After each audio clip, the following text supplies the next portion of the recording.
kepada Allah Subhanahu wa taala illa bima syara', kecuali apa yang telah Nabi wajibkan atau apa yang telah Nabi syariatkan. Maknanya apa? Karena kita beribadah kepada Allah tentunya melalui Rasulullah sallallahu alaihi wasallam.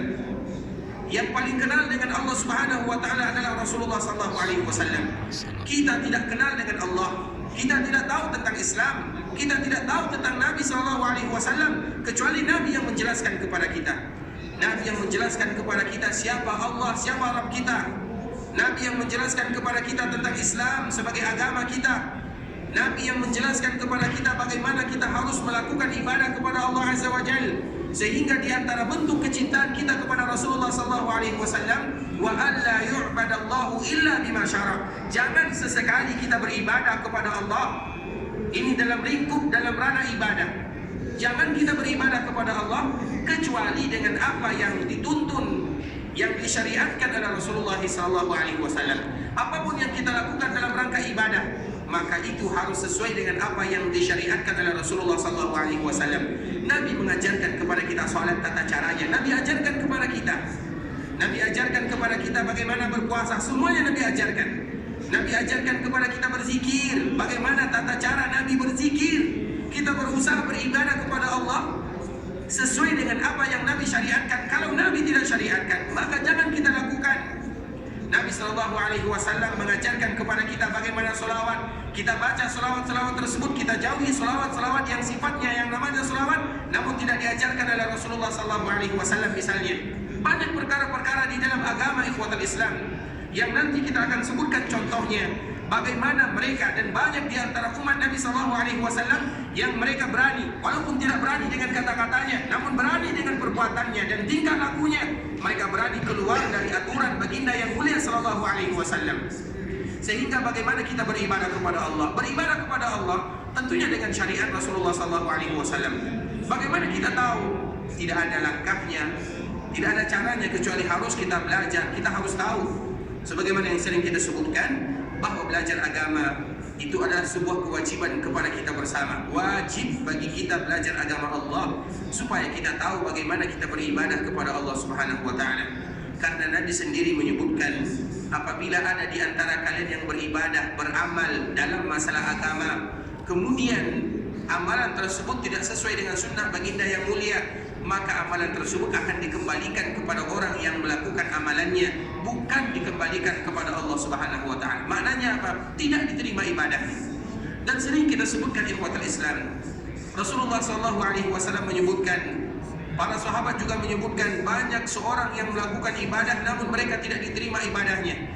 Bukankah Nabi pernah menyebutkan kepada kita, ada orang yang berpuasa namun mereka tidak mendapatkan pahalanya kecuali lapar dan haus saja. Mereka tidak mendapatkan dari nilai puasa tersebut kecuali lapar dan haus saja. Maknanya apa? Berarti ibadah puasa mereka tidak diterima oleh Allah Subhanahu wa taala. Begitu juga perkataan Abdullah bin Mas'ud, ada orang yang salat 60 tahun lamanya. Coba bayangkan. Ada orang yang salat 60 tahun lamanya tidak diterima oleh Allah Subhanahu wa taala. Mengapa tidak diterima?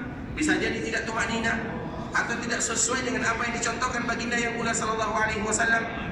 Begitu juga perkataan Abu Hurairah, ada orang yang salat 40 tahun lamanya tidak diterima ibadahnya oleh Allah Subhanahu wa taala. Kiaskan kepada ibadah-ibadah yang lainnya. Karena ibadah tidak akan diterima oleh Allah Subhanahu wa taala kecuali atas bimbingan dan syariat baginda yang mulia sallallahu alaihi wasallam. Sehingga dari sinilah para ulama menyebutkan syurutu qabulil amal. Ada yang disebut dengan syarat diterima ibadah. Apa syarat diterima ibadah? Agar kita ibadahnya diterima oleh Allah Subhanahu wa taala telah dijelaskan oleh para ulama. Salah satu yang menjelaskan adalah salah seorang ulama yang bernama Abdullah bin Mubarak. Salah seorang ulama yang lahir pada tahun 118 Hijriah, meninggal pada tahun 181 Hijriah. Bukan Abdullah bin Mubarak, namun Fudail bin Iyad. Fudail bin Iyad yang meninggal pada tahun 181 Hijriah. Salah seorang ulama, Fudail, ketika dia menafsirkan firman Allah Subhanahu wa taala, "Alladzi khalaqal mauta wal hayata liyabluwakum ayyukum ahsanu amala." Yaitu firman Allah yang ada di dalam surah Tabarak Al-Mulk, sebuah surat yang sangat indah. Alladzi khalaqal mauta wal hayata liyabluwakum. Allah yang menghidupkan kalian, Allah yang mewafatkan kalian untuk menguji kalian, kata Allah. Dan ditanya kepada Fudail bin Iyad, wahai Imam, wahai Abu Ali, apa makna daripada tafsiran ayat Allah Subhanahu wa taala? Apa maknanya? Apa maksudnya? Maka Fudail rahimahullah taala menjelaskan bahwa Allah Subhanahu wa taala tidaklah menerima amalan seorang hamba kecuali dengan dua syarat. Apa syaratnya? Yang pertama adalah akhlasuha, dan yang kedua adalah aswabuha. Yang pertama adalah akhlasuha, dan yang kedua adalah aswabuha. Maknanya apa? Ditanya kepada Abu Ali atau ditanya kepada Fudail bin Iyad, ya Abu Ali, apa makna daripada akhlasuha? Apa makna daripada kalimat akhlasuha? Maka dia menjelaskan, maka lillah. Yang paling ikhlas itu artinya adalah mereka yang beribadah semata-mata untuk Allah Subhanahu wa taala. Mereka menyampingkan pujian manusia, mereka juga menyampingkan cacian manusia. Mereka beribadah hanya untuk Allah Subhanahu wa taala, semata-mata untuk Allah. Itulah yang disebut dengan akhlasuha, yaitu yang paling ikhlas. Kemudian yang kedua, aswabuha, mereka yang paling benar. Ditanya lagi kepada Abu Ali, ya Abu Ali, wa ma aswabuha? Apa yang paling benar? Maka apa jawaban Fudail bin Iyad rahimahullah ta'ala? Aswabuha ma kana ala sunnah, yaitu sebagaimana apabila ibadah tersebut sesuai dengan sunnah Rasulullah SAW. Dan apabila kita lihat perkataan-perkataan para ulama, sangat banyak, dan semua perkataannya menjurus kepada dua kalimat ini. Yang pertama adalah orang yang paling ikhlas, dan yang kedua adalah orang yang paling cocok pekerjaannya, ibadahnya, ketaatannya dengan Rasulullah SAW. Maka itu merupakan di antara bentuk syarat diterima ibadah seorang hamba, yaitu akhlasuha wa aswabuha. Dan ini sama dengan poin yang kita jelaskan, yaitu wa alla yu'badallahu illa bima syara', bahwa kita tidak boleh beribadah kepada Allah Subhanahu wa taala kecuali sebagaimana yang telah disyariatkan oleh Rasulullah SAW. Ikhwatul Islam, saudara kaum muslimin, para tamu Allah rahimani wa rahimakumullah, empat keterangan yang tadi telah kita jelaskan merupakan bentuk kecintaan kita kepada Rasulullah SAW, seorang hamba Allah yang betul-betul taat kepada Allah, seorang umat baginda yang mulia yang betul-betul cinta kepada nabinya. Maka mereka akan berusaha melakukan empat yang tadi telah kita jelaskan: ta'atuhu fima amar, wa tasdiquhu fima akhbar, wajtinabu ma naha anhu wa zajar, wa alla yu'badallahu illa bima syara'. Kita berusaha mentaati Allah dan Rasulnya atas apa yang mereka perintahkan kepada kita. Kemudian yang kedua, kita membenarkan, mempercayai apa yang Nabi sebutkan.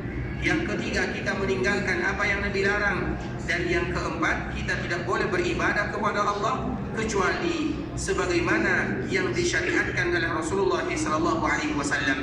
Berarti kalau kita beribadah tidak sesuai dengan yang disyariatkan oleh Rasulullah SAW, ibadah apa saja dalam ranah agama, maka kita harus mencontoh baginda yang mulia. Kalau tidak ada contohnya, maka itulah perkara-perkara yang disebutkan oleh para ulama dengan istilah muhdats. Dan yang pertama kali menyebutkan kalimat tersebut adalah Rasulullah SAW. Rasulullah SAW menyebutkan, fa inna asdaqal hadisi kitabullah wa khairul huda huda Muhammadin sallallahu alaihi wasallam. Sesungguhnya perkataan yang paling benar adalah Al-Quran, dan sebaik-baik petunjuk adalah petunjuk Muhammad sallallahu alaihi wasallam. Kemudian apa kata Rasulullah? Wa syarrul umuri muhdatsatuha. Dan perkara agama yang paling buruk adalah perkara-perkara yang muhdats. Muhdats itu artinya adalah perkara-perkara yang baru di dalam agama, tidak ada contohnya dari baginda yang mulia sallallahu alaihi wasallam. Wa syarrul umuri muhdatsatuha, fa inna, apa kata Rasulullah sallallahu alaihi wasallam? Fa inna kulla muhdatsatin bid'ah wa kulla bid'atin dhalalah. Rasulullah sallallahu alaihi wasallam sendiri yang menyebutkan, karena sesungguhnya perkara baru dalam agama disebut dengan bid'ah, dan bid'ah itu adalah mereka yang keluar dari tata cara yang diajarkan oleh baginda yang mulia dalam perkara agama.